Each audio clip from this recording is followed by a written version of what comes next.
Welcome to Adapt NCLEX. Thank you for deciding to watch this video. This is the second video I'm making regarding this endocrine topic. I did a diabetes insipidus, so this is a supplement to compare the two. If you watch those two videos, you'll be able to answer any questions regarding SIDH and DI. They're going to ask you the two of them if they give you a question to compare. So the first thing we're going to do is I'm going to give you concept that you need to know regarding this problem, and then we can use it to answer questions as we finished. Look, so what is SIADH? What does that mean? Syndrome of inappropriate secretion of antidiuretic hormone. That's all. So what is the concept related to that? We have too much, okay, too much ADH.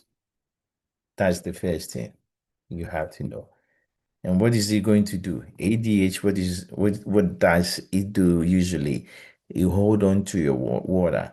When your concentration of your blood is too low, your body get rid of water. When it's too high, your body hold on to water. So in SIADH, if you have ADH, it's going to hold on to what? Water retention. So this is your problem.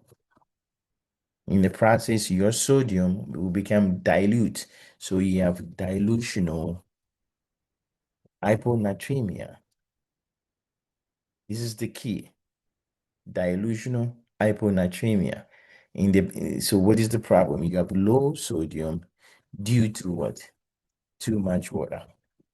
So your sodium concentration is going to be normal, but because you have too much water, this is what is going to happen. So what is the issue? Pathophysiology. Figure out what is going on.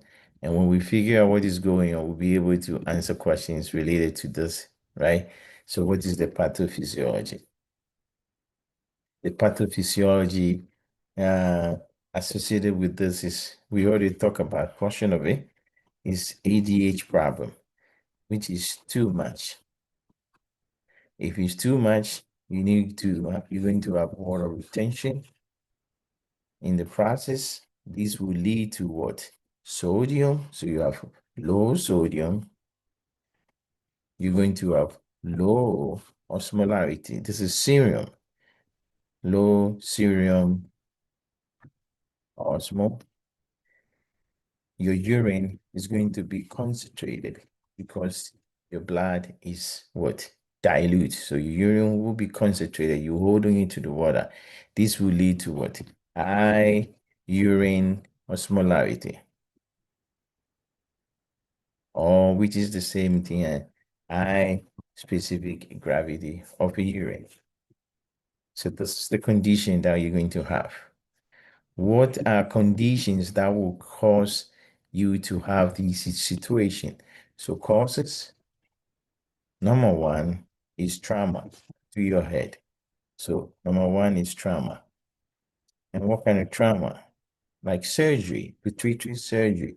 So if you have surgery that involve your pituitary gland, is going to cause this problem because there's injury to pituitary surgery. Anybody who have pituitary surgery will have this. There is another thing the board will ask you. They don't tell you, but it's in your lung. Anybody who have small cell cancer usually will have SIDH. So watch that. They will give you a question, patient has small cell lung cancer. Watch for signs and symptoms of SIDH. If you have stroke itself, you can develop SIDH. Even pneumonia can do that. So, or infection can do that. There's some medications that are very good of causing that, SSRI or carbamazepine. These are key medication that can cause basically SIDH. So what do you do? Nursing, what are you going to do? Number one, fluid restriction is key because they hold you on to water. So you want to limit them to 800 to 1,000 ml of fluid. That's the limit. Okay. Number two, seizure precaution. It's very key. So all the things you know about in fundamental, making sure oxygen is the best side, making sure suction is the best side, suctioning them, making sure all the bed rails are up, okay, and the bed is in the lowest position, making sure they laying on the lateral side, left side, and then you're doing neuro checks, right? All of this. They're looking for confusion, lethargic, all these signs is very important. And then you get to weigh them. So it's daily weights to make sure how much water they're retaining. Then what do? Strict INO. Very strict. You got to be very strict. So strict INO. How much fluid they take in, how much is coming out. Then you treat them with treatment of their hyponatremia. Remember, they have hyponatremia due to fluid. So there's retention of water, and so their serum osmolality is low. You got to bring it up. The only way you can bring it up is to give them something more than 1%, and therefore you choose 3% normal saline. Okay, very, very important. 3% normal saline, 5% normal saline, 10% normal saline. Tonic solution. Know that all these solutions exist, but the one that we usually use is 3%. So they get 3%. You can also block the ADH, right? It's too much. So block the ADH. What medication can you use to block it? Demiclocycline. This is an antibiotic that can be used to block ADH, and that will help with the problem. Or we have this something with Vaptins. These are common medication that can be used. Vaptins. Example is Tolvaptan or Canivaptan. Anything that has last name as Vaptan, you can use it. Okay, so what is the key lab finding? You know about this lab finding that they will confuse you with. Okay, yeah, sodium has to be less than 135, so it's low.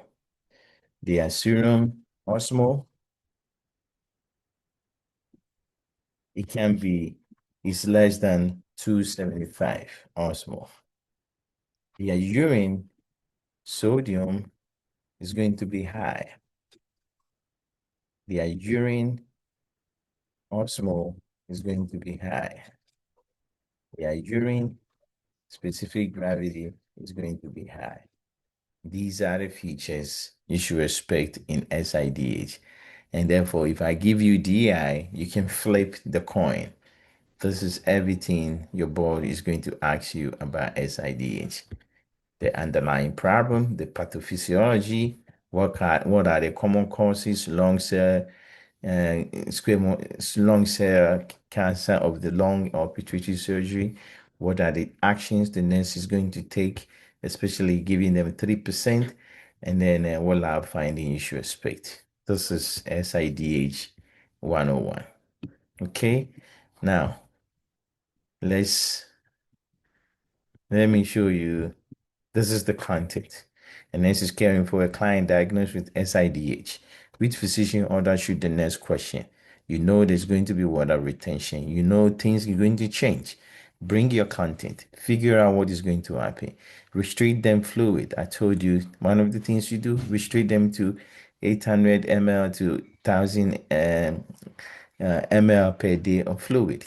Monitor their sodium level so that their sodium doesn't become really, really low and they go into seizures. Administer 0.45% normal sodium chloride. I told you you have to give them something greater than 1%. Don't give them hypotonic fluid. Therefore, we got to question that. And initiates is a precaution. Number 4 is right. So 3 is something we have to question. The fluid is hypotonic, is going to worsen their already hyponatremia. This is the end of it, and this is how you can apply the question. Thank you for watching, and good luck.